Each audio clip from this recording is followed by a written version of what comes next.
Dios te bendiga grandemente. Bienvenido nuevamente al Seminario Bíblico Dabar Adonai. En esta ocasión vamos a finalizar con esta serie de estudios que hemos trabajado durante esta semana con motivo de la celebración de la Semana Santa. El tema que hemos estado discutiendo es "y después de la crucifixión". En esta ocasión vamos a enfocarnos en 3 días de la muerte de Jesús. Este es el estudio número 6 y vamos a coger específicamente esos 3 días en el cual Jesús estuvo enterrado. ¿Qué pasó? ¿Hay alguna narración que nos especifique qué aconteció durante todos esos días? Sí, eso vamos a verlo y va a ser muy interesante. Estamos ahora un poquito más cerca porque hay unas narraciones, unas ilustraciones que me interesa poder mostrar y que se puedan ver, y voy a trabajarlas un poquito más despacio para poder detallarlas y entonces de esa manera poder aprender un poquito mejor. Quiero decirles que cualquier duda, cualquier pregunta que tengan relacionada a cada uno de estos estudios, cada una de estas información que nosotros hemos estado trabajando, lo pueden hacer directamente a la página de Facebook. Pueden buscarlo por el Seminario Bíblico Dabar Adonai, o también pueden escribirnos por email. Nuestro email también es seminariobiblico@gmail.com. Ahí también nos pueden escribir, nos pueden hacer las preguntas respondientes, las dudas que tengan. Estamos prestos para poder contestar. También si necesitan tener conocimiento de la biografía sobre este estudio, también lo tengo disponible para aquellos que deseen también verla. Vamos a hacer una oración, y antes de la oración te quiero decirle a aquellos amigos o hermanos que nos están viendo, que si no te has inscrito, pues te puedes inscribir aquí en este canal de YouTube. Dale también a la campanita para que de esa manera puedas recibir notificaciones referente a los estudios que poco a poco vayamos subiendo. Hacemos una oración y comenzamos con el estudio en esta hora. Gracias, Señor, te damos por esta oportunidad que nos brinda de poder escudriñar tu palabra a fondo. Bendice a cada uno de mis hermanos y amigos que de alguna manera estarán participando en este estudio. Yo te pido que tú obres poderosamente en sus vidas y lleves este conocimiento y hagas o cumplas el propósito por el cual tú has determinado esta palabra. En el nombre de Jesús, amén y amén. Así que comenzamos. Como base voy a utilizar el pasaje de Primera de Tesalonicenses, el capítulo 5, versículos 23 y 24. Lee de la siguiente manera: "Y el mismo Dios de paz os santifique por completo, y todo vuestro ser, espíritu, alma y cuerpo, sean guardados irreprensibles para la venida de nuestro Señor Jesucristo. Fiel es el que os llama, el cual también lo hará". Así que este pasaje es muy importante. Fíjense, hermano, porque ya de antemano, hace muchos siglos atrás, el apóstol Pablo le estaba trayendo una enseñanza importante a la ciencia en cuanto a la composición del ser humano. El apóstol Pablo nos especifica que el ser humano está compuesto de 3 partes. Es tripartita: espíritu, alma y cuerpo. La síntesis de este pasaje que nos está hablando el apóstol Pablo es que este ser integral del ser humano tiene que ser guardado irreprensible para la venida del Señor. Y la palabra irreprensible significa que no haya ninguna razón para ser señalado de ninguna manera. O sea, que tiene que ser intachable. Hay que mantener la integridad del cuerpo del ser humano intachable, que no haya duda ni ninguna razón de señalamiento, ni para el espíritu, ni para el alma, ni para el cuerpo. Y yo les voy a traer una serie de pasajes específicos que nos van a hablar acerca de este pasaje. Quiero que disculpen porque sé que el video se está viendo un poquito medio borroso. Estamos teniendo un poquito de problemas, pero vamos a seguir poco a poco para ver si lo podemos presentar. Ok, vamos a ver el espíritu, el alma y el cuerpo. El primer pasaje que vamos a considerar se encuentra en 2 Corintios 7:1, que dice de la siguiente manera: así que, amados, puesto que tenemos tales promesas, limpiémonos de toda contaminación de carne y de espíritu, perfeccionando la santidad en el temor del Señor. Quiere decir que el espíritu se puede contaminar y que es necesario que nosotros tenemos que mantenerlo limpio. Tenemos que mantener el espíritu limpio.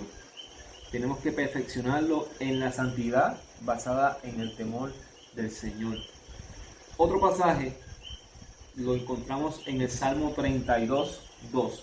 Dice: bienaventurado el hombre a quien Jehová no culpa de iniquidad y en cuyo espíritu no hay engaño. O sea, otra asunto importante es que en el espíritu puede haber engaño. Y la palabra nos dice que aquella persona que en su espíritu no hay engaño es dichosa, es bienaventurada. Otro pasaje que vamos a considerar, y en esta ocasión referente a el alma, lo encontramos en Hebreos 10:30, que dice de la siguiente manera: pero nosotros no somos de los que retrocedemos para perdición, sino de los que tienen fe para preservación del alma. O sea, es necesario preservar el alma, porque el alma es la que se pierde. El alma es la que va a obtener la vida eterna, o es la que va a obtener la condenación eterna. Eso nosotros tenemos que decidirlo aquí en la tierra, en el presente, ahora mismo. ¿Qué va a pasar con mi alma cuando muera? Y ya mismo vamos a ver esa descomposición. ¿Y qué va a pasar con cada uno de estas partes del cuerpo del ser humano? Pero ¿qué va a pasar si llegara la muerte a mi vida ahora mismo? ¿Qué pasará con mi alma?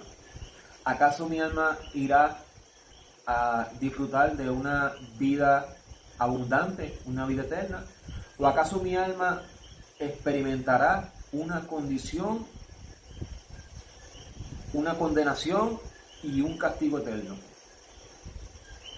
Si tienes duda en ese sentido, yo creo que este es un momento clave en el cual tú puedes tomar una decisión.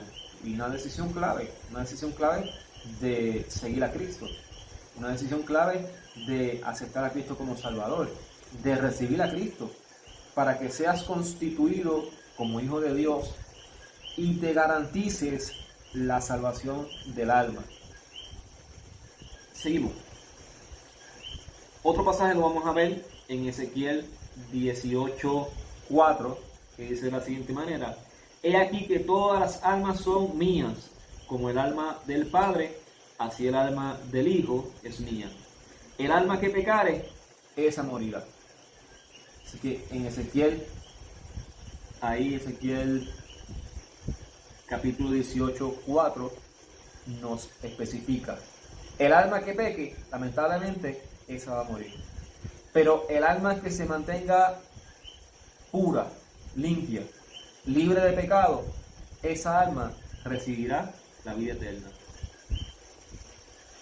Este otro pasaje, 2 Corintios 6:16, está enfocado en el cuerpo. Dice: ¿y qué acuerdo hay entre el templo de Dios y los ídolos? Porque vosotros sois templo del Dios viviente. como Dios dijo, habitaré y andaré entre ellos y seré su Dios y ellos serán mi pueblo.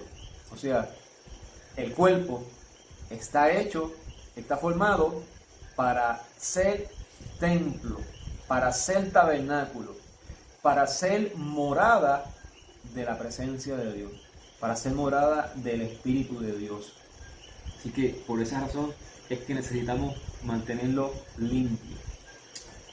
Ok, ahora voy a presentarles esta narración y esta ilustración que les voy a mostrar ahora está basada en Lucas 16, el 18,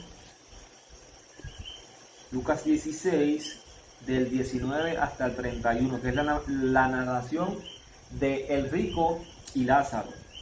El texto nos dice de la siguiente manera, dice: había cierto hombre rico que se vestía de púrpura y lino fino, blanco. Hacía banquetes cada día con esplendor. El pasaje nos sigue diciendo: había también cierto mendigo llamado Lázaro, el cual, lleno de llagas, había sido echado junto a su puerta. O sea que este hombre había sido echado junto a la puerta de la casa de Lázaro. Y ansiaba saciarse con lo que caía de la mesa del rico, hasta que los perros venían y lamían sus llagas. Él estaba allí tirado, expuesto. Entonces los perros venían y lamían sus llagas. Sucedió entonces que murió el mendigo, fue llevado por los ángeles al seno de Abraham, y murió también el rico y fue sepultado. Me llama la atención esa diferencia que nos expresa el texto, que dice que Lázaro fue llevado por ángeles al seno de Abraham, mientras que simplemente del rico dice que fue sepultado. Murió y pues fue sepultado. Ok. Ambos tuvieron que experimentar la muerte. Ambos pasaron lo que es o lo que se conoce por el imperio de la muerte. Voy a leerles también la palabra en Hebreos capítulo 2. Hebreos capítulo 2, el versículo 14 dice: así que por cuanto los hijos fueron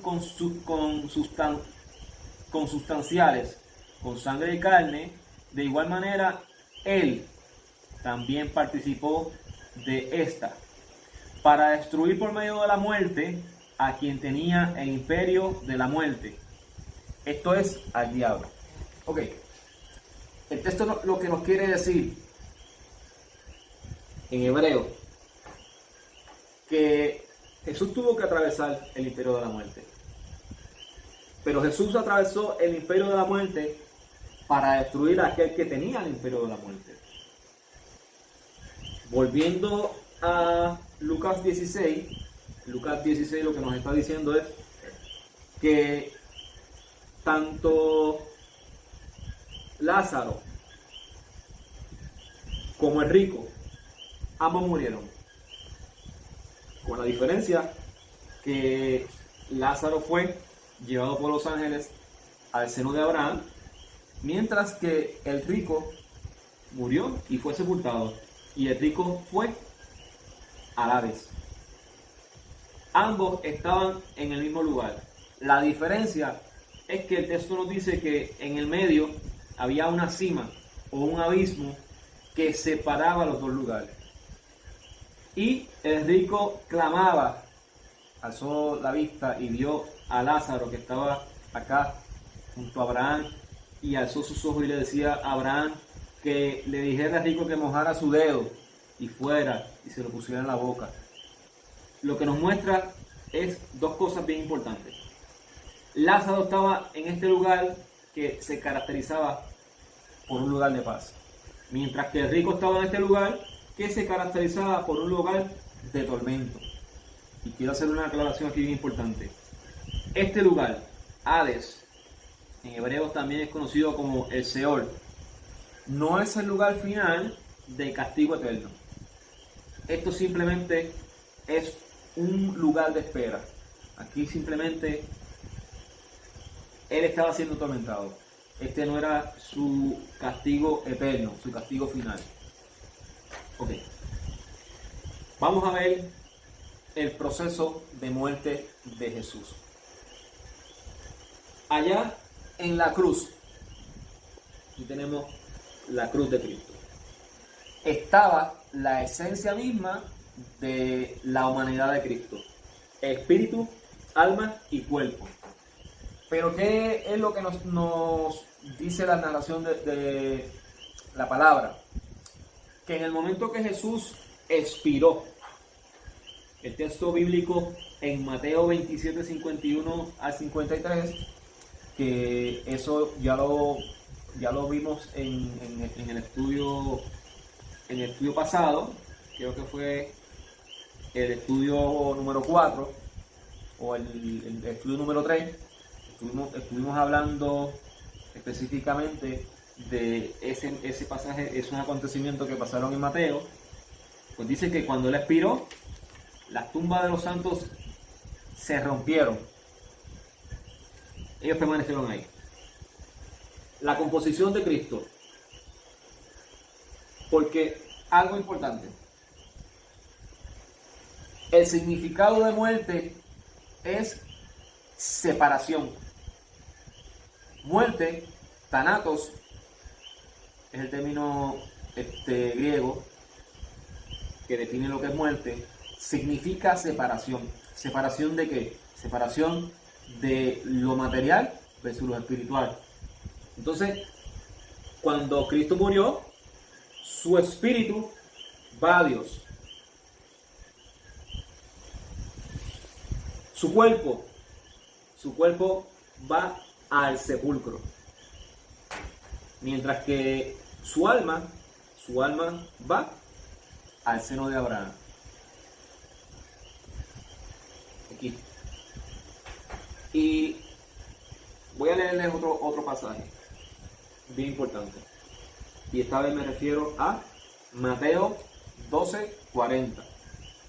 Sé que la imagen pues viene y va, pero espero que por lo menos sea más tiempo el que esté viéndose clara que el que no se está viendo clara. Pero seguimos. Quiero decirles también que cualquier duda que puedan tener relacionado a estos estudios, pueden escribirme en la página de Facebook o me pueden escribir privado al email. El email es seminariobiblicodavaladonai@gmail.com. Entonces, en Mateo 12:40, mira lo que nos dice este pasaje. Vamos a buscarlo por aquí. El 12:40 dice de la siguiente manera: porque exactamente, y quiero llamar la atención específico a esta palabra, porque exactamente como estuvo Jonás en el vientre del gran pez 3 días y 3 noches, así estará el Hijo del Hombre en el corazón de la tierra 3 días y 3 noches. Esta señal es una señal muy importante, porque esta señal es la señal de Jonás y es la señal más importante que define la resurrección de Cristo. Y esta señal es la señal que menos importancia en el tiempo de hoy se le da, pero es fundamental, porque la palabra en Mateo nos está diciendo que de la misma manera que Jonás estuvo en el vientre del pez 3 días y 3 noches, así Jesús iba a estar en el corazón de la tierra 3 días y 3 noches. Entonces, en primera de Pedro,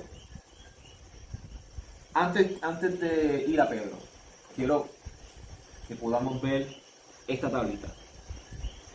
Quería compartir con ustedes esta tablita. Porque tradicionalmente, de acuerdo a la tradición cristiana, se nos enseña que la muerte de Cristo fue viernes y que el domingo Él resucitó. Bueno, esa es la tradición cristiana. Pero la realidad es que en la historia judía, en el acontecimiento judío, la muerte de Cristo se celebró un día que era el día de la Pascua. Ese día cayó día de la Pascua. Por lo general la Pascua se celebraba en Sabbat. Pero el hecho de que se celebraba Sabbat no quiere decir que específicamente caía sábado. En esta ocasión no. En esta ocasión cayó un miércoles. Entonces, el día fue miércoles. Cristo murió. A las 3 de la tarde fue que Cristo expiró. Entregó su espíritu. Esto está basado en los acontecimientos de los evangelios. A las 6 de la tarde comenzaba el día judío. Y a las 6 de la tarde era que comenzaba la preparación para la Pascua. Quiere decir que antes de las 6 de la tarde, este día miércoles, tenían que enterrar a Jesús. No podía permanecer hasta después de las 6 de la tarde, porque era la Pascua. Ok. El jueves, ya sepultado, estuvo de 6 p.m., que era que comenzaba el día, 6 p.m., a 6 p.m., constituye un día. Viernes estuvo sepultado de 6 p.m. a 6 p.m., aquí se constituye el segundo día. Y sábado estuvo sepultado de 6 p.m. a 6 p.m., que ahí se constituye el día entero judío, y ya este era el tercer día, y ya iba a resucitar.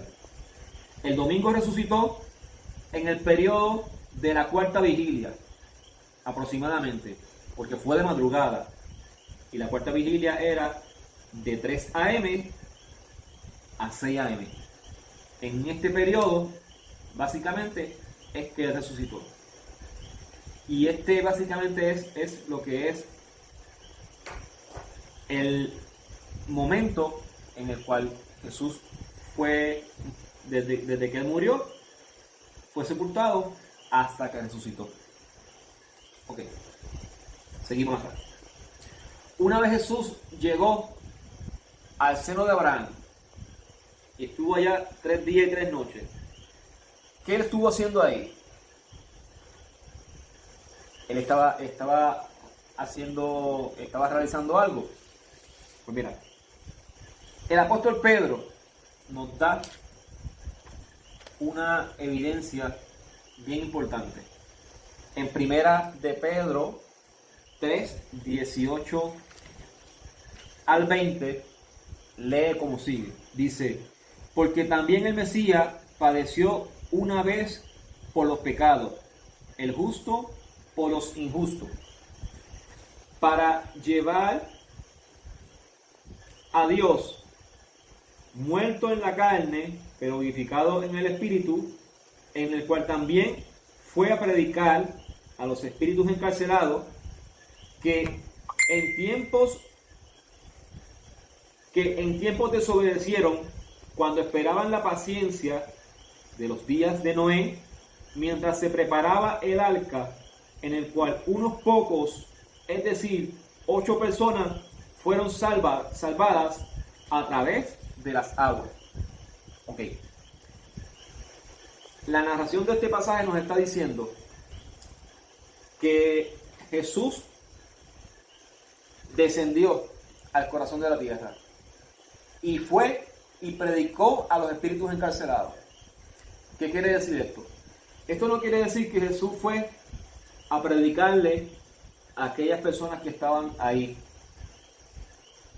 aquellos santos que estaban ahí, no, porque desde el principio, desde Abel, que fue el primero que falleció, hasta el presente de Jesús, todos los que morían siendo justos, los que morían,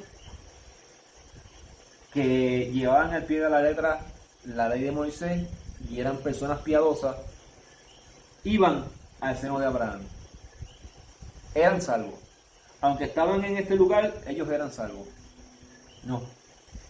La palabra en Pedro nos dice que fue a predicar a los espíritus encarcelados. O sea, que habían unos espíritus encarcelados que, basado al texto, fueron encarcelados en el tiempo de Noé, cuando se construyó el arca. Y eso es bien interesante, y quizás más adelante yo pueda traer un estudio relacionado a eso, que está bien interesante, y está basado en Génesis 6. O sea, Jesús no fue a predicar el evangelio. La palabra predicar significa proclamar. ¿Qué fue lo que hizo Jesús? Jesús fue a proclamar su victoria sobre ellos. Porque la palabra nos dice, creo que es en Colosenses, si no me equivoco, que despojando a los principados de las potestades, las exhibió públicamente, triunfando sobre ellos en la cruz del Calvario. Ok, una vez acontece eso, entonces Jesús resucitó. Y cuando resucita, entonces esos santos fueron llevados. ¿Qué hizo Jesús con el seno de Abraham? Jesús se llevó el seno de Abraham, lo sacó de este lugar. ¿Y dónde lo ubicó? En el tercer cielo. Ahí en el tercer cielo ubicó el seno de Abraham. Y ahora es el tercer cielo o el paraíso. Y el Hades se quedó siendo el Hades.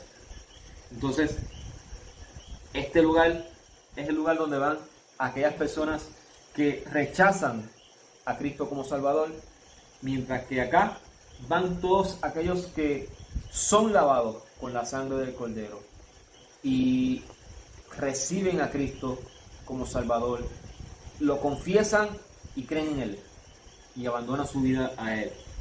Ahora bien, nos falta todavía un pasaje muy importante. En Apocalipsis 1:18 nos dice lo siguiente. Dice, y este es hablando Jesús, y el que vive, aunque estuve muerto, pero he aquí vivo por los siglos de los siglos, y tengo las llaves de la muerte y del Hades. O sea, Jesús dice que Él tiene las llaves de la muerte y del Hades. O sea, Él le arrebató a Satanás las llaves de la muerte y del Hades. ¿Qué quiere decir eso?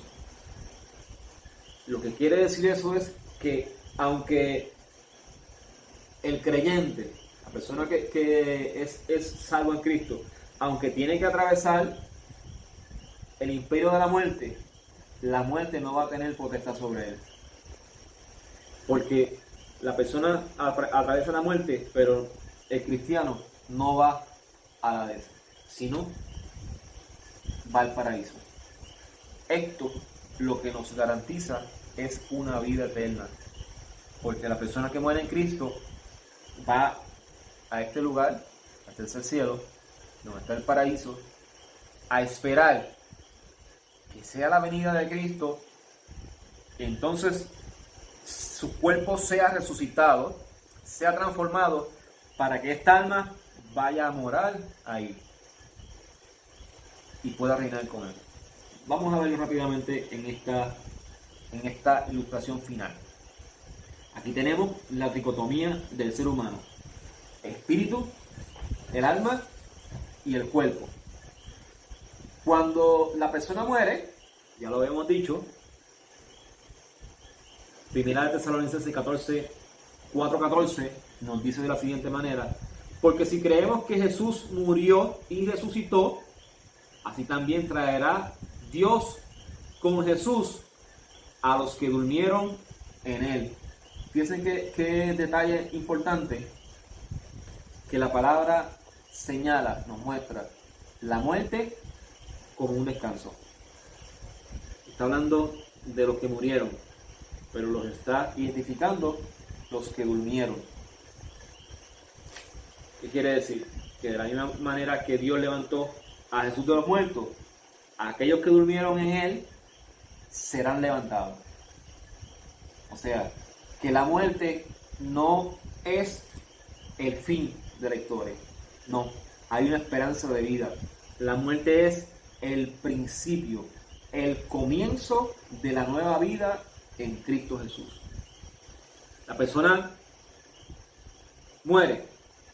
¿Y qué pasa? Génesis 3:19 dice: con el sudor de tu rostro comerás el pan hasta que vuelvas a la tierra, porque de ella fuiste tomado y a ella volverás. La persona que muere, su cuerpo va al sepulcro. Todavía queda el alma. ¿Qué pasa con el alma de esta persona? Recuerden que el significado de muerte es separación. Y estamos viendo ilustrado la separación del ser integral del hombre. Esta alma, de acuerdo a lo que ya vimos narrado en la historia de Lázaro y el rico, que el pasaje ya lo habíamos leído. ¿Qué pasa con el alma? O va al paraíso o va al Hades. El que ha muerto en Cristo, el que ha confesado a Cristo como Salvador, el que su vida la ha entregado a Dios, va al paraíso, mientras aquel que ha rechazado a Cristo como Salvador y ha negado la fe, va al Hades. Todavía queda el espíritu. ¿Qué pasa con el espíritu de la persona? En Eclesiastés 12:7 dice: el polvo vuelve a la tierra de donde vino, y el espíritu sube a Dios que lo dio. Pues entonces, este espíritu, cuando muere, va a Dios. Y ahí está. Esa es la separación del ser integral del hombre. El cuerpo al sepulcro, el alma al paraíso o al Hades, y el espíritu que va a Dios. ¿Qué pasa cuando sea el momento del arrebatamiento de la iglesia? Cuando Cristo venga a buscar a su pueblo en la resurrección, nuevamente toda esta separación vuelve de nuevo al cuerpo, pero en un cuerpo completamente transformado. La persona que está en Cristo, y si es el arrebatamiento, no ha experimentado la muerte, entonces su cuerpo, de la misma manera que el cuerpo de el que murió, el que está durmiendo, resucita y es transformado, de la misma manera su cuerpo también será transformado. Así que hasta aquí este estudio, espero que haya sido de bendición para ustedes. Ya saben que cualquier dudita se pueden comunicar conmigo, seminario bíblico @gmail.com. Dios te bendiga, Dios te guarde y hasta la próxima.